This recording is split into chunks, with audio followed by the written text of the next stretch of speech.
Hi friends, welcome to my channel. Prabhas గారు నటించిన latest movie 'Salaar' movie యూఎస్ఏలో ప్రీమియర్ షోస్ అయితే పడ్డాయన్నమాట. చూసిన వారు సోషల్ మీడియాలో పోస్టులు పెడుతున్నారు. So USA premiere show talk ఎలా ఉందో మనకు అందిన సమాచారం ప్రకారం తెలుసుకుందాం friends. 'Salaar' movie run time వచ్చేసరికి మనకి 2 hours 55 minutes ఉందన్నమాట. ఈ మూవీలో మనకి ఫుల్ యాక్షన్ సీన్స్ అయితే మనకి ఫుల్ లెంత్ యాక్షన్ సీన్స్ ఉన్నాయన్నమాట. అలాగే ప్రభాస్ గారి ఎంట్రీ సీన్స్, అలాగే ప్రభాస్ గారి, పృథ్వీరాజ్ గారి మధ్య వచ్చే ఎమోషనల్ అండ్ యాక్షన్ సీన్స్ కూడా చాలా బాగున్నాయని తెలుస్తుందన్నమాట. అలాగే మనకి శృతి హాసన్ క్యారెక్టర్ కూడా చాలా మంచిగా డిజైన్ చేశారని తెలుస్తుంది.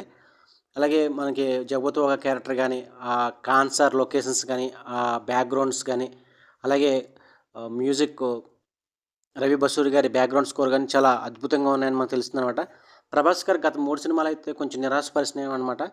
ఈ 'సలార్' మూవీ అయితే కనుక ఖచ్చితంగా మనకి ప్రభాస్ ఫ్యాన్స్కే కాదు, మిగతా ఫ్యాన్స్ అందరికీ కూడా, ఇండియా మొత్తం కూడా మనకి ఒక మంచి కేజీఎఫ్ టైప్లో మనకి ఈ మూవీ ఉండబోతుందని తెలుస్తుందన్నమాట. చూసిన వారు పోస్టులు అయితే పెడుతున్నారనమాట. ఓవరాల్గా ప్రభాస్ గారికి మంచి బ్లాక్ బాస్టర్ మూవీ అని చెప్పొచ్చు అనమాట. ఆ ఎలివేషన్ షాట్స్ కానీ, ప్రశాంత్ నీల్ గారు క్రియేట్ చేసిన ఎలివేషన్ షాట్స్ కానీ, ఆ బిల్డప్ సీన్స్ కానీ చాలా అద్భుతంగా ఉన్నాయని మనకు తెలుస్తుందన్నమాట. మీరు కనుక 'సలార్' మూవీ చూస్తే కనుక ఎలా ఉందో కింద కామెంట్ రూపంలో తెలియజేయండి అనమాట. అలాగే 'సలార్' మూవీ ఎన్ని వేల కోట్ల రూపాయలు వసూలు చేస్తుందో కింద కామెంట్ రూపంలో తెలియజేయండి ఫ్రెండ్స్.